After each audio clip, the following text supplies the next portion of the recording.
ನಮಸ್ಕಾರ, ನಾನು ಪ್ರಸನ್ನ ಹೊಳ್ಳ. ತೀರ್ಥಹಳ್ಳಿ ಬಂಧುವಿನಲ್ಲಿ ಅನೇಕ ಸಾಧಕರನ್ನು ನಿಮಗೆ ಪರಿಚಯಿಸುವಂಥ ಪ್ರಯತ್ನ ಈ ಹಿಂದೆ ಮಾಡಿದ್ದೀವಿ. ಇವತ್ತು ವಿಶೇಷವಾದಂತಹ ಒಬ್ಬರು ಅತಿಥಿ ಅಥವಾ ನಮ್ಮ ತೀರ್ಥಹಳ್ಳಿಗೆ ಹೆಮ್ಮೆ ತಂದಿರುವಂಥವ್ರನ್ನ ನಿಮ್ಮ ಮುಂದೆ ಪರಿಚಯಿಸುವ ಪ್ರಯತ್ನ ಮಾಡ್ತೀನಿ. ಇವರು ಡಾಕ್ಟರ್ ಅರ್ಚನಾ ಅಂಥೇಳಿ ನಮ್ಮ ತೀರ್ಥಹಳ್ಳಿ ಶಿವಮೊಗ್ಗ ಅಥವಾ ನಮ್ಮ ಕರ್ನಾಟಕಕ್ಕೆ ಹೆಮ್ಮೆ ತರುವಂಥ ಕೆಲಸವನ್ನು ಮಾಡಿದ್ದಾರೆ. ಅಗ್ರಿಕಲ್ಚರ್ ಯೂನಿವರ್ಸಿಟಿ ಡೆಲ್ಲಿಯಲ್ಲಿ ಇವರು PhD ಪಡೆದಿದ್ದರು. ಆ PhD ಥೀಸಿಸ್ಗೆ ಇವರ ಅಗ್ರಿಕಲ್ಚರ್ ಥೀಸಿಸ್ಗೆ all India best research award ಬಂತು. ಅದು ರಾಷ್ಟ್ರಪತಿಗಳಿಂದ ಪಡ್ಕೊಂಡಿರೋದು ನಮಗೆಲ್ಲ ಹೆಮ್ಮೆ ಪಡುವಂಥ ಸಂಗತಿ. ಇವರಿಗೆ ನಮ್ಮ ತೀರ್ಥಹಳ್ಳಿ ಬಂದು ಯುವ ತಂಡದ ಪರವಾಗಿ ನಾವು ಹೃತ್ಪೂರ್ವಕವಾದ ಅಭಿನಂದನೆಗಳನ್ನು ಸಲ್ಲಿಸ್ತೀನಿ. ಏನನ್ಸುತ್ತೆ ಈ ಸಂದರ್ಭದಲ್ಲಿ ಅರ್ಚನವ್ರೆ? ನನಗೆ ತುಂಬ ಖುಷಿ ಆಗ್ತಿದೆ ಈ ಕಾರ್ಯಕ್ರಮವನ್ನು ಹಮ್ಮಿಕೊಂಡಿರೋದಕ್ಕೆ ಮತ್ತು ಈ ಸಂದರ್ಶನವನ್ನು ನಡೆಸ್ತಾ ಇರೋದಕ್ಕೆ. ನನಗೆ ಏನನ್ನಿಸ್ತಿದೆ ಅಂತಂದರೆ, ನಾನೊಂದು ಹಳ್ಳಿಯಿಂದ ಬಂದು ಇಂಥ ಒಂದು ಸಾಧನೆ ಮಾಡೋಕ್ಕೆ ಸಪೋರ್ಟ್ ಸಿಕ್ಕಿದೆ. ಎಲ್ಲರೂ ಅಂದರೆ ಪ್ರತಿಯೊಂದು ಹಂತದಲ್ಲೂ ಒಳ್ಳೆ ರೀತಿಯ ಸಪೋರ್ಟ್ ಸಿಕ್ಕಿದೆ. ಅದರಿಂದನೇ ನಾನು ಈ ಒಂದು ಹಂತಕ್ಕೆ ಬರೋಕ್ಕೆ ಸಾಧ್ಯ ಆಯಿತು ಅಂತ ಹೇಳೋದಕ್ಕೆ ತುಂಬ ಖುಷಿ ಪಡ್ತೀನಿ. ಮತ್ತು ಇದನ್ನ ಈಗ ಡಾಕ್ಟರ್ ಅರ್ಚನಾ ಅವ್ರು ಹೇಳಿದರು ಹಳ್ಳಿಯಿಂದ ಅಂತ. ನೋಡಿ, ಒಂದು ಹೇಳೋಕ್ಕೆ ಇಷ್ಟಪಡ್ತೀನಿ. ಇವರು ನಮ್ಮ ತೀರ್ಥಹಳ್ಳಿ ಸಮೀಪ ಇರುವಂಥ ಕೋಣಂದೂರಿನವರು. ಈ ಕೋಣಂದೂರಿನ ಭಾಗದಲ್ಲಿ ತುಂಬ ಜನ ಇರ್ತೀರ, ನಿಮಗೆಲ್ಲ ಗೊತ್ತೇ ಇರುತ್ತೆ. ಅಲ್ಲೊಬ್ಬರು ಮಾಸ್ಟರ್ ಇದ್ದಾರೆ, ನಮ್ಮ ಸರ್ ಇವರು. ಇವರು ರಮೇಶ್ ಅವರು, ಇವರ ಸುಪುತ್ರಿಯಾಗಿದ್ದಾರೆ ಇವರು. ನೀವು ಈಗ ರಿಸರ್ಚ್ ಮಾಡಿರೋದು ಕೃಷಿ ವಿಚಾರದಲ್ಲಿ. ಯಾಕೆ ಕೃಷಿ ವಿಚಾರನೇ ಆಯ್ಕೆ ಮಾಡ್ಕೋಬೇಕು ಅಂತ ಅನಿಸ್ತು ನಿಮಗೆ? ಎರಡನೇದು, ನೀವು ಪ್ರೈಮರಿ ಸ್ಕೂಲು ಓದ್ತಾನೆ ಈ ಥರದ್ದೆಲ್ಲ ಮಾಡಬೇಕು ಅಂತ ಕನ್ಸ್ಕೊಂಡಿದ್ರಾ? ಸರ್, ನಾನು ಮುಖ್ಯವಾಗಿ ಅಗ್ರಿಕಲ್ಚರ್ ಯಾಕೆ ಬಂತೆ ಅಂದರೆ, ನಾನು ಹಾಗೆ ಬೇರೆಯವ್ರ ಥರನೇ ಓದುವಾಗ ಯಾವುದೇ ಐಡಿಯಾ ಇರಲಿಲ್ಲ. ಬಟ್ ನನ್ನ ಮನೆಯಿಂದ ಬಂದಿರೋ ಬ್ಯಾಕ್ಗ್ರೌಂಡ್, ನಮ್ಮ ಅಪ್ಪನ ಫ್ಯಾಮಿಲಿ ಆಗಿರಲಿ ಅಮ್ಮನ ಫ್ಯಾಮಿಲಿ ಆಗಿರಲಿ, ಎರಡೂ ಅಗ್ರಿಕಲ್ಚರ್ ಬೇಸ್ಡ್ ಫ್ಯಾಮಿಲಿನೇ.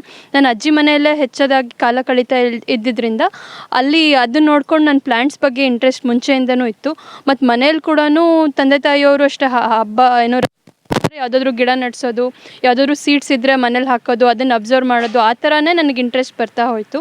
PU ಆದಮೇಲೆ ನಾನು ಯಾವುದನ್ನು ತೊಗೋಬೇಕು, ಮೆಡಿಕಲ್ಲ, ಅಗ್ರಿಕಲ್ಚರ ಅಥವಾ ಯಾವುದು ಅಂತ ಡಿಸೈಡ್ ಮಾಡಿದಾಗ ನನಗೆ ಬಾಟನಿ ಕಡೆ ಹೋಗೋಕ್ಕೆ ಇಷ್ಟ ಆಯಿತು.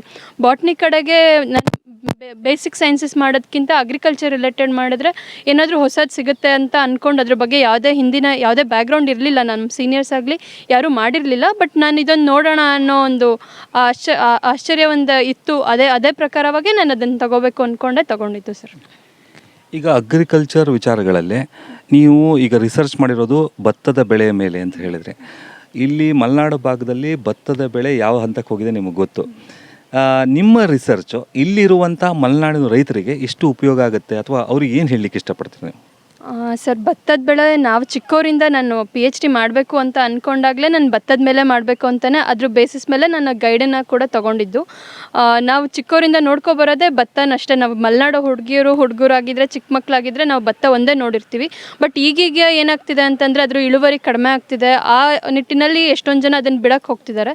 ಬಟ್ ಇದೆಲ್ಲ ಆಗ್ತಾ ಹೋದಂಗೆ ಎಷ್ಟೊಂದು ಜನ ಹೇಳ್ತಾರೆ ಎಲ್ಲ ಈಗ ಏನೋ ಕಷ್ಟ ಬಂದಿರ್ಬೋದು, ಬಟ್ ಮುಂದೆ ನಮಗೆ ಬೇಕಾಗಿರೋದು ಅನ್ನ ಮಾತ್ರ, ಭತ್ತ ಮಾತ್ರ ಬೇಕಾಗಿರುತ್ತೆ. ಆ ನಿಟ್ಟಿನಲ್ಲೇ ನಾನು ಭತ್ತದ ಮೇಲೆ ರಿಸರ್ಚ್ ಮಾಡಬೇಕು ಅಂತ ಅಂದ್ಕೊಂಡೆ. ಮತ್ತು ನನ್ನ ರಿಸರ್ಚ್ ಕೂಡ ಅದೇ ರಿಲೆವೆಂಟ್ ಇದೆ ಅಂತ ಹೇಳ್ಬೋದು. ಮಲೆನಾಡು ಪ್ರದೇಶದಲ್ಲಾಗಿರ್ಬೋದು ಅಥವಾ ನಾರ್ತ್ ಇಂಡಿಯಾ ಪ್ರದೇಶಗಳಲ್ಲಾಗಿರ್ಬೋದು, ಎಲ್ಲಿ ಭತ್ತವನ್ನು ಬೆಳೀತಾರೆ ಅಂಥ ಜಾಗಗಳಲ್ಲಿ ನಾನು ಒಂದು ಟೆಕ್ನಾಲಜಿ ಏನು ಡೆವಲಪ್ ಮಾಡಿದ್ದೀನಿ ಅದನ್ನು ಅಪ್ಲೈ ಮಾಡೋವಂಥ ಒಂದು ಅವಕಾಶ ಇದೆ. ಅದರಿಂದ ಹೆಲ್ಪ್ ಆಗುತ್ತೆ ರೈತರಿಗೆ ಅಂತ ಹೇಳೋಕ್ಕೆ ಇಷ್ಟಪಡ್ತೀನಿ. ಈಗ ನೀವು PhD ಥೀಸಿಸ್ ಮಾಡಿರುವ ಈ ಭತ್ತ ಅಥವಾ ಭತ್ತಕ್ಕೆ ಸಂಬಂಧಪಟ್ಟಿರುವ ಯಾವ ವಿಚಾರವನ್ನು ನೀವು ತೊಗೊಂಡ್ರಿ ಮತ್ತು ನಿಮಗೆ 5 ವರ್ಷದಲ್ಲಿ ನಿಮ್ಗೆ ಅದರಲ್ಲಾಗಿರುವಂಥ ಅನುಭವಗಳೇನಾದ್ರು? ಸರ್, ನಾನು ಭತ್ತವನ್ನು ಅಂದರೆ ನಮ್ಮದು ಮೇಜರಾಗಿ ವರ್ಕ್ ಇದ್ದಿದ್ದು ಲ್ಯಾಬ್ ವರ್ಕೇ ಆಗಿತ್ತು. ಆದರೆ ನಾವು 1 ವರ್ಷ ಭತ್ತ ನಮಗೆ ಸೀಡ್ಸಲ್ಲಿ ರೆಡಿ ಮಾಡ್ಕೋಬೇಕಂದ್ರೆ ಭತ್ತನ ಬೆಳೆಯೋದ್ರಿಂದ ಈಗ ರೈತರು ಹೇಗೆ ಮಾಡ್ತಾರೆ, ಬಿತ್ತನೆ ಮಾಡೋದು, ಅದರಿಂದ ನಟ್ಟಿ ಮಾಡೋದು, ಅದರಿಂದ ಇಳುವರಿ ಪಡೆಯೋದು, ಅದೇ ರೀತಿ ಎಲ್ಲ ಕೆಲಸವನ್ನು ನಾವೇ ಮಾಡಿದ್ದೀವಿ. ಖುದ್ದಾಗಿ ನಾವೇ ನಟ್ಟಿಯನ್ನು ಮಾಡಿದ್ದೀವಿ, ನಾವೇ ಹಾರ್ವೆಸ್ಟಿಂಗ್ ಹೆಂಗೆ ಇಳುವರಿಯನ್ನು ಬಂದಾಗ ತೆಗಿಯೋದು, ಅದೆಲ್ಲ ಕೆಲಸಗಳನ್ನ ನಾವೇ ಮಾಡಿದ್ದೀವಿ. ಆ ಸೀಡ್ಸ್ ಬಂದಮೇಲೆ ಅದರಿಂದ ನಾನು ಎಕ್ಸ್ಪೆರಿಮೆಂಟ್ ಸ್ಟಾರ್ಟ್ ಮಾಡಿದ್ದು. ನನ್ನ ಮೇಯ್ನ್ ಎಕ್ಸ್ಪೆರಿಮೆಂಟ್ ಏನಂತಂದರೆ, ಈ ಬಿಸಿಲು ಜಾಸ್ತಿ ಆಗ್ತಿದೆ, ಎಲ್ಲರೂ ನೋಡ್ತಾನೆ ಇರ್ಬೋದು, ಅದನ್ನು ಹೀಟ್ ವೇವ್ಸ್ ಅಂತ ಕರೀತಾರೆ. ಅಂದರೆ ಎಸ್ಪೆಷಲಿ ಜೂನ್ ಮಂತಲ್ಲಿ ಬಿಸಿಲು ತುಂಬ ಶಾಖ ಇರುವಂಥ ಗಾಳಿ ಬರುತ್ತೆ. ಅದು ನಾರ್ತ್ ಇಂಡಿಯಾದಲ್ಲಿ ತುಂಬ ಕಾಮನ್ ಅಂತ ಹೇಳ್ತಾರೆ. ಬಟ್ ಇದು ಇಲ್ಲೂ ಬರುತ್ತೆ. ಸೌತ್ ಕರ್ನಾಟಕದಲ್ಲಾಗಲಿ ಸೌತ್ ಇಂಡಿಯಾದಲ್ಲಾದರೂ ಬರುತ್ತೆ. ಆ ಬಿಸಿಲಿನ ಬಿಸಿಲು ಇರೋದ್ರಿಂದ ಏನಾಗುತ್ತೆ ಅಂತ ಅಂದರೆ ಭತ್ತ ನಟ್ಟಿ ಮಾಡಿರ್ತೀವಲ್ಲ ನಾವು, ಆ ಸ್ಟೇಜಲ್ಲಿ ಹಳದಿ ಆಗ್ತಾ ಹೋಗ್ತವೆ. ಯಾಕಂದರೆ ಬಿಸಿಲಿನ ಶಾಖವನ್ನು ಅವು ಚಿಕ್ಕದಾಗಿರೋದ್ರಿಂದ ಅದನ್ನು ತಡ್ಕೊಳೋ ಶಕ್ತಿ ಇರಲ್ಲ. ಅದರಿಂದ ನಮ್ದೇನು ವರ್ಕ್ ಏನಿತ್ತು ಅಂತ ಅಂದರೆ, ನಾವು ಅದನ್ನು ತಡ್ಕೊಳೋ ಶಕ್ತಿ ಬರಬೇಕು. ಅಂದರೆ ಹೀಟ್ ಟಾಲರೆನ್ಸ್, ಅಂದರೆ ತಡ್ಕೊಳೋ ಶಕ್ತಿಯನ್ನು, ಬಿಸಿಲಿನ ತಾಪಮಾನವನ್ನು ತಡೆದುಕೊಳ್ಳುವಂಥ ಶಕ್ತಿಯನ್ನು ಬರಬೇಕು. ಅದು ನಮ್ಮ ಮೇಯ್ನ್ ಏಮ್ ಆಗಿತ್ತು ಸರ್. ಈಗ ಭತ್ತದಲ್ಲಿ ಆ ಥರದ ಗುಣಗಳು ನೀವೆಲ್ಲ ಕಂಡಿಡ್ಕೊಂಡ್ರಿ. ಈಗ ಇಲ್ಲಿ ರೈತರಿಗೆ ನೀವು ಆವಾಗಲೇ ಹೇಳಿದ್ರಿ ಅನ್ನ ಇಂಪಾರ್ಟೆಂಟ್ ಆಗುತ್ತೆ, ಮುಂದಿನ ದಿನದಲ್ಲಿ ಅದು ಬಗೆಹರಿಬೋದು ಅಂತೇಳಿ. ಸೊ ನೀವು ಅದು ರೈತರಿಗೆ ಮಾಡಿರೋ ಅಡ್ವೈಸು ತುಂಬ ಸಹಕಾರಿಯಾಗುತ್ತೆ ಅನಿಸುತ್ತೆ. ಈಗ ನೀವು ಈ ರಿಸರ್ಚ್ ಒಂದೇ ಅಲ್ಲ, ಹಿಂದೆ CETಲೂ ಕೂಡ ಒಳ್ಳೆ ಅಂಕಗಳನ್ನು ಗಳಿಸಿದ್ರಿ. ಸೊ ನಿಮ್ಮ ಎಜುಕೇಷನ್ ಕರಿಕ್ಯುಲಮ್ ಏನೇನಾಗಿತ್ತು, ಹೇಗೆ ಮುಂದುವರಿಸಿದ್ರಿ ಅದನ್ನು? ನಾನು ಪ್ರೈಮರಿ ಸ್ಕೂಲ್ನ ಎಲ್ಲ ನಮ್ಮ ಕೋಣಂದೂರಲ್ಲೇ ಓದಿರೋದು. ಸ್ವಾಮಿ ವಿವೇಕಾನಂದ ಸ್ಕೂಲು, ನವಜ್ಯೋತಿ ಸ್ಕೂಲು ಮತ್ತು ನ್ಯಾಷನಲ್ ರೆಸಿಡೆನ್ಷಿಯಲ್ ಸ್ಕೂಲಲ್ಲಿ ನನ್ನ ಪ್ರೈಮರಿ ಸ್ಕೂಲ್, ಹೈಸ್ಕೂಲ್ ಮತ್ತು PU ಅನ್ನು ಮುಗಿಸಿದ್ದೆ. ಆಮೇಲೆ ನಾನು PU ಆದಮೇಲೆ CET ಬರೆದೆ. CETಯಲ್ಲಿ ಒಂದು ಒಳ್ಳೆ ರ್ಯಾಂಕಿಂಗ್ ಬಂತು. ನಾನು ಮೆಡಿಕಲ್ಗಾಗಲಿ ಇಂಜಿನಿಯರಿಂಗಾಗಲಿ ಹೋಗುವಂಥ ಎಲ್ಲ ಅವಕಾಶಗಳು ಇತ್ತು. ಬಟ್ ನನಗೆ ಅಗ್ರಿಕಲ್ಚರ್ಗೆ ಹೋಗಬೇಕು ಅಂತ ಇಷ್ಟ ಇರೋದ್ರಿಂದ ನಾನು ಗಾಂಧಿ ಕೃಷಿ ವಿಶ್ವವಿದ್ಯಾನಿಲಯ GKVK ಬೆಂಗಳೂರಿನಲ್ಲಿ ಸೀಟನ್ನು ತೊಗೊಂಡೆ. ಅಲ್ಲಿ 4 ವರ್ಷ BSc ಅಗ್ರಿಕಲ್ಚರನ್ನು ಮಾಡಿದೆ. ಅದಾದಮೇಲೆ ನಾವು ಓದ್ತಾ ಇರುವಾಗೆ ನೆಕ್ಸ್ಟು ಇನ್ನಷ್ಟು ಜಾಸ್ತಿ ಓದಬೇಕು ಅಂತ ಒಂದು ವಾತಾವರಣ ಅಲ್ಲಿರೋದ್ರಿಂದ ನಾವು MScಯನ್ನು ತೊಗೊಳಕ್ಕೆ JRF ಅಂತ ಜೂನಿಯರ್ ರಿಸರ್ಚ್ ಫೆಲೋಶಿಪ್ ಅಂತ ಇರುತ್ತೆ. ಆ ಎಕ್ಸಾಮ್ನ ಕ್ಲಿಯರ್ ಮಾಡಿದ್ರೆ ಅದು ಆಲ್ ಇಂಡಿಯಾ ಲೆವೆಲ್ ಎಕ್ಸಾಮೇ. ಯಾರ್ಯಾರು ಟಾಪ್ ರ್ಯಾಂಕಲ್ಲಿ ಬರ್ತಾರೆ ಅದು ಅವ್ರಿಗೆ ಸಿಗುತ್ತೆ ಮಾತ್ರ ಅದು. ಮತ್ತು ಸೆಂಟ್ರಲ್ ಗೌರ್ಮೆಂಟಿಂದ ಸ್ಕಾಲರ್ಶಿಪ್ ಬರುತ್ತೆ ನಿಮಗೆ. ಅಂದರೆ ಮನೆ ಮೇಲೆ ಡಿಪೆಂಡ್ ಆಗುವಂಥ ಅವಶ್ಯಕತೆ ಅಷ್ಟೊಂದು ಬರಲ್ಲ.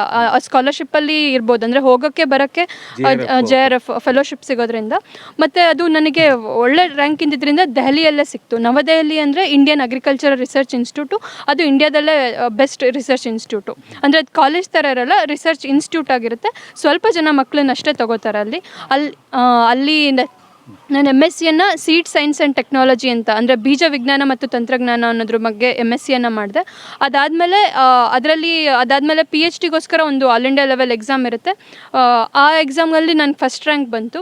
ಅದರಿಂದ ಮತ್ತೆ PhDನ ಅಲ್ಲೇ ಕಂಟಿನ್ಯೂ ಮಾಡೋವಂಥ ಅವಕಾಶ ಸಿಕ್ತು. ಅಲ್ಲಿ ನಾನು PhD ಸೀಡ್ ಸೈನ್ಸ್ ಆ್ಯಂಡ್ ಟೆಕ್ನಾಲಜಿಯನ್ನು ಭತ್ತವನ್ನು ತೊಗೊಂಡು ಮಾಡಿದೆ ಸರ್. ಈಗ ಡಾಕ್ಟರ್ ಅರ್ಚನಾ ಆದಾಗ, ಆ ರಿಸರ್ಚ್ಗೆ ನಿಮ್ಗೆ ಅವಾರ್ಡ್ ಬಂದಾಗ ಮನೆಯವರ ಹತ್ರ ಎಲ್ಲ ಹೇಳಿ ಒಂದು ಖುಷಿ ಪಟ್ಟಿರ್ತೀರ. ಸೊ ಆ ಖುಷಿಯನ್ನು ಬೇರೆ ವಿದ್ಯಾರ್ಥಿಗಳು ಅನುಭವಿಸಬೇಕಾದ್ರೆ ಯಾವ ರೀತಿ ಸ್ಟಡಿ ಮಾಡಬೇಕು, ಮತ್ತು ಇಲ್ಲಿ ಮಲೆನಾಡಿನ ಯುವಕರು ತುಂಬ ಯುವಕ ಯುವತಿಯರು ತುಂಬ ಬುದ್ಧಿವಂತರು, ನೀವು ಅವ್ರಿಗೆ ಪ್ರೇರಣೆಯಾಗಿದ್ದೀರಾ, ಅವರಿಗೆಲ್ಲ ಏನು ಹೇಳಲಿಕ್ಕೆ ಇಷ್ಟಪಡ್ತೀರಾ? PhD ಅಂತಂದರೆ ಬೇರೆ ಎಲ್ಲ ಡಿಗ್ರಿನೂ ಹೆಂಗಿದೆ ಹಾಗೇನೆ. ಆದರೆ ಏನಂದರೆ ಸುಮಾರು ವರ್ಷಗಳು ಬೇಕು. ನಾನು MBBS ತಗೋಬೋದಂದರೆ ಇಲ್ಲ 5 ವರ್ಷ ಓದಬೇಕಾಗುತ್ತೆ ಬೇಡ ಅಂತ ಅಂದ್ಕೊಂಡೆ. ಬಟ್ ಇದು ನಂದು ಹೆಚ್ಚು ಕಡಿಮೆ 10ರಿಂದ 11 ವರ್ಷ ಆಯಿತು. ಅಷ್ಟು ವರ್ಷ ನೀವು ಓದ್ತಾನೆ ಇರಬೇಕು. ಎಷ್ಟೊಂದು ಜನ ನನಗೆ ಕೇಳೋರು ಅದು ಇನ್ನೂ ಹೇಗೆ ಓದ್ತಿದ್ಯಾ ಅಂತ. ಯಾಕಂದರೆ ಅಷ್ಟು ಏನಂದರೆ ತಾಳ್ಮೆ ಬೇಕಾಗುತ್ತೆ. ತಾಳ್ಮೆ ಇದ್ದರೆ ಮಾತ್ರ ಹಿಂಗೆ PhD ಮಾಡೋಕ್ಕಾಗತ್ತೆ. ಬಟ್ ಇದರಿಂದ ಏನು ಖುಷಿ ಅಂದರೆ, ಏನೋ ಒಂದು ಸುಮ್ಮನೆ ಓದಿದ್ವಿ ಅನ್ನೋದು ಅನಿಸಲ್ಲ, ಏನೋ ಒಂದು ಕಂಡಿಡಿದ್ವಿ ಅಂತ ನಿಮಗೆ ಒಂದು ಫೀಲ್ ಬರಬೇಕಂತಂದರೆ ಅದು ಈ ಥರ ರಿಸರ್ಚ್ ಫೀಲ್ಡಲ್ಲಿ ಹೋದರೆ ಮಾತ್ರ ಸಾಧ್ಯ ಆಗುತ್ತೆ. ಅದು ಆ ಖುಷಿ ಬೇಕಂದರೆ ನಿಮ್ಗೆ ಅಷ್ಟು ತಾಳ್ಮೆಯಿಂದ ಸುಮಾರು ವರ್ಷಗಳ ಕಾಲ ಒಂದು ತಪಸ್ಸು ಅಂತಲೇ ಹೇಳ್ಬೋದು, ಅಷ್ಟು ಮಾಡಬೇಕಾಗಿ ಬರುತ್ತೆ. ಈಗ ಸಂದರ್ಭದಲ್ಲಿ ಎಲ್ಲರೂ ಇಂಜಿನಿಯರಿಂಗು ಬೇರೆ ಯಾವುದೋ ಟೆಕ್ನಿಕಲ್ ಫೀಲ್ಡಿಗೆ ಹೋಗೋದು ಬಿಟ್ಟರೆ ಈ PhD ಅಥವಾ ರಿಸರ್ಚ್ ಫೀಲ್ಡಲ್ಲಿ ಭಾರಿ ಕಡಿಮೆ ಸಂಖ್ಯೆ ಅಂತ ಕೇಳ್ಪಟ್ಟಿದ್ದೀವಿ. ಸೊ ನಿಮ್ಗೆ ಅಲ್ಲಿ ದೆಹಲಿಯಲ್ಲಿ ನೀವು ಮಾಡಿರೋದ್ರಿಂದ ಅಲ್ಲಿ ಬೇರೆ ಥರನೇ ವಾತಾವರಣ ಇರುತ್ತೆ. ಯಾವ ಥರ ಪ್ರೋತ್ಸಾಹ ಸರ್ಕಾರದ ಕಡೆಯಿಂದ ಇದೆ ಇವಾಗ, ಮತ್ತು ನಿಮ್ಮ ಗೈಡು ನಿಮ್ಗೆ ಯಾವ ಥರ ಪ್ರೋತ್ಸಾಹವನ್ನು ಅಲ್ಲಿ ನೀಡಿದ್ರು ಈ ಥರದ ವಿಚಾರಗಳಿಗೆ? ಹಾಂ ಸರ್, ನಾನು ಅಂದರೆ ದೆಹಲಿಯಲ್ಲಿ ನಾವು ಅಂದ್ಕೊಂಡಿರ್ತೀವಿ ಕರ್ನಾಟಕದಿಂದ ದೆಹಲಿಗೆ ಹೋಗಿ ಹೆಂಗೆ ಓದಿದ್ಲಪ್ಪ ಅಂತ. ಹಾಗೇನಿರಲ್ಲ. ಯಾಕಂದರೆ ಅಲ್ಲಿ ಒಂದು 200-300 ಜನದಷ್ಟು ಕರ್ನಾಟಕದವ್ರು ನಿಮಗೆ ಓದೋಕ್ಕೆ ಸ್ಟೂಡೆಂಟ್ಸೇ ಇದ್ದರು. ಸೈಂಟಿಸ್ಟ್ಗಳು ಕೂಡ ಕರ್ನಾಟಕದವ್ರು ಸಿಗ್ತಾರೆ. ಎಷ್ಟೊಂದು ಜನ ತುಂಬ ವರ್ಷ ಅಲ್ಲೇ ಹೋಗಿ ಸೆಟಲ್ ಆಗಿಬಿಟ್ಟಿದ್ದಾರೆ ಅವರು. ಹಾಗೆ ನೀವು ದೆಹಲಿಯಲ್ಲಿ ಓಡಾಡುವಾಗ ಎಲ್ಲಿ ನೋಡಿದ್ರು ಕನ್ನಡ ಮಾತುಗಳೇ ಕೇಳಿಸ್ತಾ ಇರುತ್ತೆ. ಹಂಗೆ ಅಷ್ಟೊಂದು ಕಷ್ಟ ಅನಿಸಲ್ಲ. ಮತ್ತು ಇನ್ನೊಂದೇನು ಅಡ್ವಾಂಟೇಜ್ ಅಲ್ಲಿ ಅಂತ ಅಂದರೆ, ಊಟಕ್ಕೋಸ್ಕರ ಸಪ್ರೇಟಾಗಿ ಮೆಸ್ ಅಂತ ಇದೆ. ಕರ್ನಾಟಕದವ್ರಿಗೋಸ್ಕರ ಕರ್ನಾಟಕ ಫುಡ್ಡೇ ಸಿಗುತ್ತೆ. ರಾಗಿ ಮುದ್ದೆ, ದೋಸೆ, ಇಡ್ಲಿ ಹೆಂಗೆ ಇಲ್ಲಿ ಸಿಗುತ್ತೆ ಅದೇ ಊಟನೇ ಅಲ್ಲೂ ಸಿಗುತ್ತೆ. ಮತ್ತು ಏನು ಸರ್ಕಾರದಿಂದ ಏನು ಸಪೋರ್ಟ್ ಅಂತಂದರೆ ಫೆಲೋಶಿಪ್ಪು. ಒಂದು ಒಳ್ಳೆ ಫೆಲೋಶಿಪ್ ಸಿಗುತ್ತೆ. ನೀವು ಯಾವುದಾದ್ರೂ ಒಂದು ಜಾಬ್ ಮಾಡ್ತಾ ಇದ್ದಾಗ ಒಂದು ನಾರ್ಮಲಾಗಿ ಎಷ್ಟು ಸ್ಯಾಲ್ರಿ ಬರುತ್ತೆ ಅದೇ ಥರ ಫೆಲೋಶಿಪ್ ಕೂಡ ಸಿಗುತ್ತೆ. ಆ ಫೆಲೋಶಿಪ್ ಯೂಸ್ ಮಾಡಿಕೊಂಡೇ ನೀವು ಓದಬೇಕಾಗುತ್ತೆ. ಮತ್ತು ಬುಕ್ಸ್ಗಳಿಗೆಲ್ಲ ವರ್ಷಕ್ಕೊಂದ್ಸತಿ ನೀವು ಬುಕ್ಸ್ಗಳನ್ನ ಎಷ್ಟೊಂದು ಇರುತ್ತೆ ಆ ಬಿಲ್ನ ಸಬ್ಮಿಟ್ ಮಾಡೋದ್ರಿಂದ ಬುಕ್ಸ್ಗಳಿಗೂ ಕೂಡ ದುಡ್ಡು ಬರುತ್ತೆ. ಸೊ ಇಂಥದ್ದೆಲ್ಲ ಫೆಸಿಲಿಟೀಸ್ ಇದ್ದು ಓದೋಕ್ಕೆ ಸಿಗಬೇಕು. ಯಾಕಂತಂದರೆ ನೀವು ಇಷ್ಟು ವರ್ಷ ಆದಮೇಲೆ ನಮಗೆ 20 ವರ್ಷ 25 ವರ್ಷದ ಮೇಲಾಗ್ಬಿಡುತ್ತೆ PhD ಅಂದಾಗ. ಆವಾಗ ನೀವು ಸರ್ಕಾರನೂ ಸಹಾಯ ಮಾಡಿಲ್ಲ ಅಂದರೆ ಎಲ್ಲ ಇನ್ನೊಂದೊಬ್ಬರ ಕೇಳ್ಕೊಂಡು ಪಡ್ಕೊಳೋದು ತುಂಬ ಕಷ್ಟ ಆಗುತ್ತೆ. ಆ ಟೈಮಲ್ಲಿ ಫೆಲೋಶಿಪ್ ಇರುತ್ತಲ್ಲ ಅದನ್ನು ಯೂಸ್ ಮಾಡ್ಕೊಂಡು ಓದೋದ್ರಿಂದ ಓದಂಗೂ ಆಗುತ್ತೆ. ಅದಾದಮೇಲೆ ಈ ಥರ ನಮ್ಮ ಜೊತೆ ದುಡ್ಡು ಬರ್ತಾ ಇರುತ್ತೆ. ಅದೊಂದು ಇದು ಅದಾದಮೇಲೆ ಇವಾಗ ಸರ್ ನಾನು ಓದುವಾಗ 13,000 ಇತ್ತು. ಇವಾಗ ಜಾಸ್ತಿ ಆಗಿದೆ ಸರ್. ಇವಾಗ ಎಷ್ಟಿದೆ ಅಂತ ಗೊತ್ತಿಲ್ಲ. ಬಟ್ ಇವನ್ ಕೆಲವೊಂದು ನೆಟ್ ಎಕ್ಸಾಮ್ಸ್ಗಳನ್ನ ಕ್ಲಿಯರ್ ಮಾಡಿದ್ರೆ 40-45 ಸಾವಿರ ತನಕ ಸ್ಕಾಲರ್ಶಿಪ್ ಸಿಗುತ್ತೆ 5 ವರ್ಷ ತನಕ PhDಗೆ. ನೋಡಿ, ಡಾಕ್ಟರ್ ಅರ್ಚನಾ ಅವರು ನಿಮಗೆಲ್ಲ ಪ್ರೇರಣಾದಾಯಕ ಮಾತುಗಳನ್ನು ಹೇಳಿದರು. ಏನಂದರೆ ಎಲ್ಲರೂ ಟೆಕ್ನಿಕಲ್ ವಿಚಾರಗಳಿಗೆ ಹೋಗೋ ಜೊತೆಗೆ ನಾವು ರಿಸರ್ಚ್ ಫೀಲ್ಡಲ್ಲಿ ಹೋದರೆ ಅಲ್ಲಿ ಫೆಲೋಶಿಪ್ಪು ಸಿಗುತ್ತೆ ಮತ್ತು ಓದಲಿಕ್ಕೆ ತುಂಬ ಅವಕಾಶಗಳು ಅದರಲ್ಲಿ ಇದ್ದಾವೆ. ಇದಕ್ಕೆ ನಮ್ಮ ಕೋಣಂದೂರಿನ ಡಾಕ್ಟರ್ ಅರ್ಚನಾ ಅವರೇ ನಿಮಗೆ ಪ್ರೇರಣೆ ಆಗ್ತಾರೆ. ಕೊನೆಯದಾಗಿ ನಮ್ಮ ತೀರ್ಥಹಳ್ಳಿಯ ಜನತೆಗೆ ಏನು ಹೇಳಲಿಕ್ಕೆ ಇಷ್ಟಪಡ್ತೀನಿ, ಜೊತೆಗೆ ನನಗೆ ಇವರು ಕಾಂಟ್ಯಾಕ್ಟ್ ಆಗಿರೋದು ನಮ್ಮ ಉಗ್ರೇಶ್ ಅವರಿಂದ. ಉಗ್ರೇಶ್ ಅವರು ಮಡಿವಾಳ ಸಂಘದ ಅಧ್ಯಕ್ಷರು. ಇವರು ಅವ್ರ ಸಮುದಾಯಕ್ಕೆ ಮತ್ತು ಎಲ್ಲ ಒಂದು ಯಾವುದಾದ್ರು ತೀರ್ಥಹಳ್ಳಿಯಲ್ಲಿ ಏನಾದರೂ ಹೊಸ ವಿಚಾರಗಳು ನಡೆದ್ರೆ ನನ್ನ ಜೊತೆ ಡಿಸ್ಕಸ್ ಮಾಡ್ತಾ ಇರ್ತಾರೆ. ಅವರೆಲ್ಲರಿಗೂ ಒಂಥರ ಪ್ರೇರಣೆ ಆಗಿರುವಂಥವ್ರು. ಮತ್ತು ಈಜನ್ನು ಹೇಳ್ಕೊಡ್ತಾರೆ, ಫ್ಲೆಮಿಂಗು ಒಂದಷ್ಟು ದೊಡ್ಡ ದೊಡ್ಡ ಕಾಂಟ್ರಾಕ್ಟ್ಗಳನ್ನು ಮಾಡ್ತಾರೆ. ಸೊ ಇವರು ನನಗೆ ಹೇಳಿದರು, ಡಾಕ್ಟರ್ ಅರ್ಚನಾ ಅಂಥೇಳಿ ಈ ಥರ ಅವರಿಗೆ ರಿಸರ್ಚ್ನಲ್ಲಿ ಅವಾರ್ಡ್ ಬಂದಿದೆ ಅಂಥೇಳಿ ತುಂಬ ಖುಷಿ ಪಟ್ಕೊಂಡು ಹೇಳಿದರು. ಮಡಿವಾಳ ಸಮುದಾಯ ನಮ್ಮ ತೀರ್ಥಹಳ್ಳಿ ಮತ್ತು ಸುತ್ತಮುತ್ತ ಭಾಗದ ಬರೀ ಸಣ್ಣ ಸಮುದಾಯ. ಆದರೆ ಸಣ್ಣ ಸಮುದಾಯ ನಾನು ಜಾತಿಯಿಂದ ಹೇಳ್ತಾ ಇಲ್ಲ, ಅದರಲ್ಲಿ ತುಂಬ ಜನ ಒಳ್ಳೊಳ್ಳೆ ಸ್ಕಾಲರ್ಸ್ ಇದ್ದಾರೆ ಇವಾಗ. ಅವರಲ್ಲಿ ಡಾಕ್ಟರ್ ಅರ್ಚನಾ ಅವರು ಎಲ್ಲರಿಗೂ ಪ್ರೇರಣೆ ಆಗಲಿ, ಇನ್ನೊಂದಷ್ಟು ಜನ ಆ ಥರದ್ದು ಮಾಡಲಿ ಅಂತ ಕೇಳ್ತೀನಿ. ಏನು ಹೇಳ್ತೀರಿ ತೀರ್ಥಹಳ್ಳಿಯ ಜನತೆಗೆ ಮತ್ತು ನಿಮ್ಮ ಸಮುದಾಯಕ್ಕೆ? ಸರ್, ನಾನು ಎಲ್ಲರಿಗೂ ಏನು ಹೇಳ್ತೀನಿ ಅಂದರೆ ವಿದ್ಯಾರ್ಥಿಗಳಿಗೆ ಹಳ್ಳಿ ಕಡೆಯಿಂದ ಬಂದಿರೋದ್ರೆ ಅಷ್ಟೊಂದು, ನಾನು ಕನ್ನಡ ಮೀಡಿಯಮಲ್ಲೇ ಓದಿದ್ದು, ಒಂದು ಸ್ವಲ್ಪ ಹಿಂಜರಿಕೆ ಇರುತ್ತೆ. ಎಲ್ಲೋ ಹೊರಗಡೆ ಹೋದರೆ ನಾವು ಓದೋಕ್ಕಾಗಲ್ವೇನೋ ಅಥವಾ ಹೆಣ್ಮಕ್ಳನ್ನ ಕಳ್ಸೋದಕ್ಕೆ ಭಯ ಪಡ್ತಾರೆ.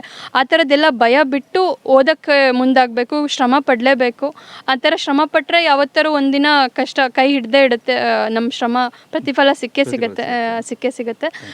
ಕಂಟಿನ್ಯೂಟಿ ಓದಬೇಕು ಸ್ಟೂಡೆಂಟ್ಸ್ಗಳಾಗಿ. ಇವಾಗೇನೋ ಒಂದು ರಿಪೋರ್ಟ್ ನೋಡಿದ್ವಿ, ಜಾಸ್ತಿ ಓದೋದ್ರಿಂದನೇ ಏನು ಅನ್ಎಂಪ್ಲಾಯ್ಮೆಂಟ್ ಜಾಸ್ತಿ ಆಗ್ತಿದೆ ಅಂತ. ಆ ಥರ ಆಗಬಾರ್ದು. ನಾವು ಓದೋದ್ರ ಜೊತೆಗೆ ಬೇರೆ ಬೇರೆ ಎಕ್ಸಾಮ್ಸ್ಗಳಿಗೆ ಬರಿತಾ ಹೋಗಬೇಕು. ಅದರಿಂದನೇ ಆಗುತ್ತೆ. ಯಾಕಂದರೆ PhD ಮಾಡಿ ಎಷ್ಟೊಂದು ಜನಕ್ಕೆ ಜಾಬ್ ಹುಡ್ಕೋದು ಕಷ್ಟ ಆಗೋವಂಥ ಸಿಚುವೇಶನ್ಸ್ಗಳು ಇದೆ. ಸೊ ಜಾಬ್ಗಳಿಗೂ ಪ್ರಿಪರೇಷನ್ ಮಾಡ್ಕೋತಾನೆ ಈ ಥರ ಯಾವುದಾದ್ರೂ ಒಂದು ಹೊಸದಾಗಿ ಏನಾದ್ರು ಕಂಡುಹಿಡಬೇಕು ಅನ್ನೋ ಒಂದು ಮನೋಭಾವ ಇದ್ದರೆ ಏನಾದರೂ ಒಂದು ಸಾಧಿಸೋಕ್ಕೆ ಸಾಧ್ಯ. ಈಗ ನಿಮ್ಮ ಮುಂದಿನ ಕನಸೇನು ಅರ್ಚನಾ ಅವರೇ? ನಾನು ಸರ್ ಅಗ್ರಿಕಲ್ಚರಲ್ ರಿಸರ್ಚ್ ಸರ್ವಿಸ್ ಅಂತ ಬೇರೆ ಸರ್ವಿಸಸ್ಗಳ ಥರ ಈ ಥರದ್ದೊಂದು ಎಕ್ಸಾಮ್ ಇದೆ. ನಾನು ಲಾಸ್ಟ್ ಟೈಮ್ ಬರೆದಿದ್ದೆ, ಆವಾಗ ಒಂದೇ ಸೀಟ್ ಇತ್ತು. ಒಂದೇ ಸೀಟಲ್ಲಿ ಜಸ್ಟ್ ಒಂದು ಕೆಲವು ಮಾರ್ಕ್ಸ್ ಅಷ್ಟೇ ಇಂದ ಅದು ಮಿಸ್ ಆಯಿತು. ಬಟ್ ಈ ಸತಿ ಮತ್ತೆ ಬರೆದಿದ್ದೀನಿ, ಮತ್ತೆ ಮೇನ್ಸ್ ಎಕ್ಸಾಮ್ಸ್ ಆಗಿದೆ.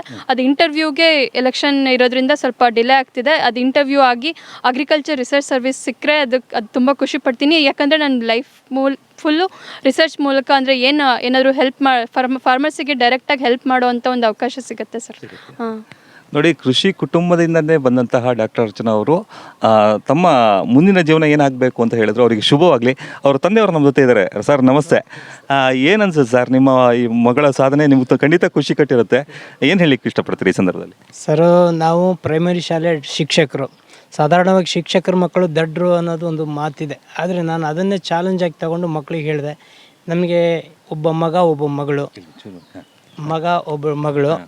ಮಗನೂ ಕೂಡ ಒಳ್ಳೆ ಕಷ್ಟಪಟ್ಟು ಓದಿ ಇವತ್ತು ಜನರಲ್ ಸರ್ಜನ್ ಆಗಿ ಕಾರವಾರ ಮೆಡಿಕಲ್ ಕಾಲೇಜಲ್ಲಿ ಅಸಿಸ್ಟೆಂಟ್ ಪ್ರೊಫೆಸರಾಗಿ ವರ್ಕ್ ಮಾಡ್ತಾ ಇದ್ದಾನೆ. ಅವನು ಕೂಡ ಹಾರ್ಡ್ ವರ್ಕರು. ಊರಿಗೆ ಬಾರೋ ಅಂದರೂ ಬರೋದಿಲ್ಲ, ಅಲ್ಲಿ ಪೇಷಂಟ್ ಯಾರು ನೋಡ್ಕೊಳ್ತಾರೆ ಅನ್ನುವ ಮನೋಭಾವ. ಅವನು ಆ ಫೀಲ್ಡಲ್ಲಿ ಚೆನ್ನಾಗಿ ಜನರ ಆರೋಗ್ಯವನ್ನು ಕಾಪಾಡ್ತಾ ಇದ್ದಾನೆ.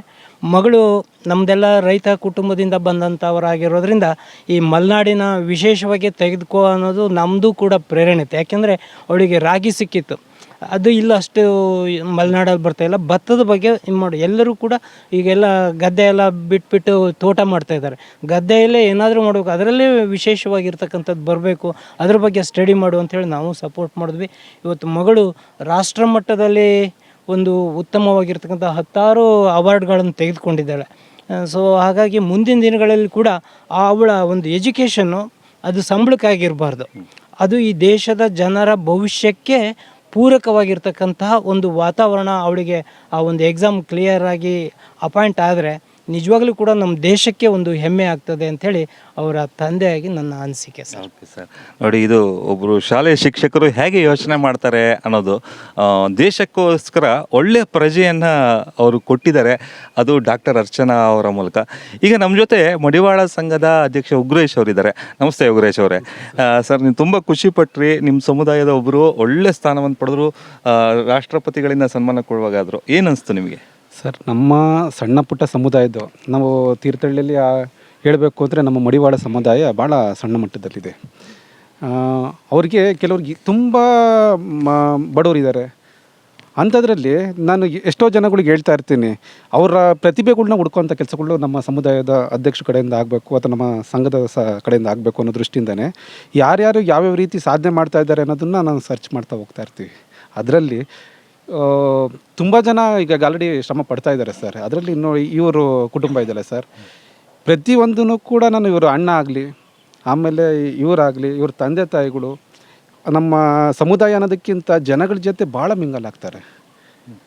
ಇವತ್ತು ಇವರೆಲ್ಲರೂ ಒಂದೊಂದು ಸ್ಥಾನಮಾನಕ್ಕೆ ಹೋದರೆ ನಮ್ಮ ತೀರ್ಥಹಳ್ಳಿಗೆಲ್ಲ ಸರ್ ಸಮಾಜಕ್ಕೆ ಭಾಳ ಒಂದು ಹೆಲ್ಪ್ ನಿಲ್ಲ ಅಂತ ಫ್ಯಾಮಿಲಿ ಆಗುತ್ತೆ. ಹೌದು, ಇವಾಗ ಸರ್ ಕೂಡ ಹೇಳಿದ್ರು, ಅವರು ದೇಶಕ್ಕೆ ಒಳ್ಳೆ, ನನಗೆ ಏನಂದರೆ ಸಂಬಳ ತಗೊಳ್ಳೋದಕ್ಕಿಂತ ದೇಶಕ್ಕೆ ಒಳ್ಳೆ ಪ್ರಜೆಗಳಾಗಿ, ಜೊತೆಗೆ ಅವ್ರು ಏನಾದ್ರು ಉಪಯೋಗ ಆಗಬೇಕು ಸಮಾಜಕ್ಕೆ ಅಂತ ಹೇಳಿದರು. ಆ ದೃಷ್ಟಿಯಿಂದನೇ ನಾವು ಪ್ರತಿಯೊಬ್ಬರಿಗೂ ನಾನು ಹೇಳ್ತಾ ಇರ್ತೀನಿ ಸರ್, ನೀವು ಯಾವ ರೀತಿ ನನ್ನ ಕಡೆಯಿಂದ ಯಾವ ರೀತಿ ಹೆಲ್ಪ್ ಮಾಡೋಕ್ಕೆ ಸಾಧ್ಯ ಇದೆ, ಅಥವಾ ನಿಮ್ಮಂಥವ್ರ ಕಡೆಯಿಂದನೋ ಅಥವಾ ಯಾರಾದ್ರೂ ಕಡೆಯಿಂದ ಯಾವ ರೀತಿ ಹೆಲ್ಪ್ ಮಾಡ್ಸೋಕ್ಕೆ ಅವಕಾಶ ಇದೆ ಅನ್ನೋದನ್ನು ಕೂಡ ಚೆಕ್ ಮಾಡ್ತಾ ಹೋಗ್ತಾ ಇರ್ತೀವಿ. ನಾವು ಏನೇ ಮಾಡಿದ್ರೂ ಕೂಡ ಸಮಾಜಕ್ಕೆ ಒಳ್ಳೇದಾಗಂಗೆ ಮಾಡಬೇಕು. ಈ ಕುಟುಂಬ ನಾನು ನಿಜವಾಗ್ಲೂ ನನಗೆ ಖುಷಿ ಆಗುತ್ತೆ. ಇವತ್ತು ನಾನು ಈ ಸಮಾಜದ ಅಧ್ಯಕ್ಷರು ಅಂದ್ಕೊಂಡು, ಯಾಕಂದರೆ ನೀವು ನಂಬಿ ಬಿಟ್ಟರೆ ಬಿಡಿ, ಅವರಲ್ಲಿ ಒಂದು ಚೂರು ದುರಹಂಕಾರ ಅನ್ನೋದಿಲ್ಲ, ಅಹಂಕಾರ ಅನ್ನೋದು ಒಂದು ಚೂರು ಇಲ್ಲ. ನೀವು ಈಗಲೇ ಅಲ್ಲ ಸರ್, ನಾನು ಮೊದಲಿಂದನೂ ಕೂಡ ಅವರ ಕುಟುಂಬನ ಮೊದಲಿಂದನೂ ನೋಡ್ತಾ ಬರ್ತಾಯಿದ್ದೀನಿ. ಅವ್ರು ಕೊಡೋ ಬೆಲೆ, ರೆಸ್ಪೆಕ್ಟು ನಿಜವಾಗ್ಲೂ ಯಾರೇ ಆಗಲಿ ಮೆಚ್ಚೋವಂಥದ್ದು. ಇವತ್ತು ನಾನು ಅಲ್ಲಿ ಓದಿ ಬಂದಿದ್ದೀನಿ, ನಾನು ಇವತ್ತು ಡಾಕ್ಟ್ರು ಅಂತ ಆಗಲಿ, ಅವರ ಮಗ ಆಗಲಿ, ಯಾರೇ ಆಗಲಿ ದುರಹಂಕಾರ ಪಡೋವಂಥದ್ದಾಗಲಿ. ಈಗ ಕೆಲವರು ಎಷ್ಟೊಂದು ಜನ ನೋಡಿರ್ತೀವಿ ಸರ್, ಏನಾದ್ರು ಒಂದು ಸಣ್ಣ ಪುಟ್ಟ ಸಾಧನೆನೇ ಅದು ದೊಡ್ಡದಾಗಿ ಬಿಂಬಿಸ್ಕೊತ ಹೋಗ್ತಾ ಇದ್ದಾರೆ. ಇವತ್ತು ನಾನು ಅವ್ರನ್ನ ಕರೆದು ನಿಮ್ಮ ಹತ್ರ ಮಾತಾಡಿ ಇವತ್ತು ಇಲ್ಲಿ ಇದು ಮಾಡಿಸಿರೋದು ಬಿಟ್ಟರೆ ಅವ್ರು ಬರೋಂಥ ವ್ಯಕ್ತಿಗಳಲ್ಲ. ಹಾಗಾಗಿ ನಿಜವಾಗ್ಲೂ ಸರ್, ಇವತ್ತು ಈ ಕುಟುಂಬ ಅನ್ನೋದಕ್ಕಿಂತ ಇಂಥ ಎಷ್ಟೋ ಕೆಲವರು ಎಲೆಮರೆ ಕಾಯಿ ಥರ ಇದ್ದಾರೆ, ಅವ್ರನ್ನ ಆದಷ್ಟು ಕೂಡ ಹೊರಗಡೆ ತರೋವಂಥ ಕೆಲಸಗಳಾಗಬೇಕು. ಹಾಗಾಗಿ ಅದಕ್ಕೆ ನಮ್ಮ ಸಮುದಾಯ ಅಂತಲ್ಲ, ಎಲ್ಲ ಸಮುದಾಯದ ನಾಯಕರುಗಳು ಕೂಡ, ಅಧ್ಯಕ್ಷರುಗಳು ಆಗಲಿ, ಎಲ್ಲರೂ ಕೂಡ ಅವರಿಗೆ ಸಪೋರ್ಟಿವ್ ಆಗಿ ನಿಂತ್ಕೊಂಡ್ರೆ ನಿಜವಾಗ್ಲೂ ನಮ್ಮ ತೀರ್ಥಹಳ್ಳಿ ಒಂದು ಒಳ್ಳೆ ಮಟ್ಟಕ್ಕೆ ಹೋಗೋದ್ರಲ್ಲಿ ಎರಡು ಮಾತಿಲ್ಲ ಸರ್. ನೋಡಿ, ತೀರ್ಥಹಳ್ಳಿ ಅಂದ್ರೇ ಇದು ಜ್ಞಾನಪೀಠ ಪ್ರಶಸ್ತಿಗ ಬಂದಂತಹ ಕವಿಗಳ ತವರಿದು. ಅನೇಕ ತೀರ್ಥಹಳ್ಳಿ ಅಂತ ಹೇಳಿದ್ರೆ ಬುದ್ಧಿವಂತ ಜನಾಂಗದ ವರ್ಗ ಅಂತ ಕೂಡ ಇದೆ. ಸೊ ಆ ಪೈಕಿ ರಾಷ್ಟ್ರಮಟ್ಟದಲ್ಲಿ ಹೆಸರು ಮಾಡಿರುವಂಥ ಡಾಕ್ಟರ್ ಅರ್ಚನಾ ಅವರಿಗೆ ನಾವು ಮತ್ತೊಮ್ಮೆ ಅಭಿನಂದನೆಗಳು ಹೇಳ್ತೀವಿ. ನಮಸ್ಕಾರ ಇವರೇ.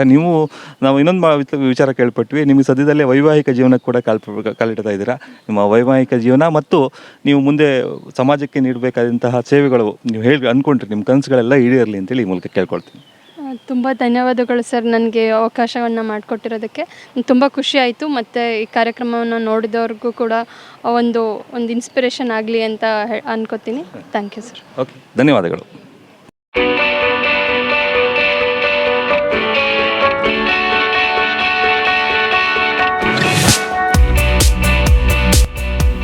ತೀರ್ಥಹಳ್ಳಿ ಬಂಧು, ಇದು ನಮ್ಮ ಮೀಡಿಯಾ.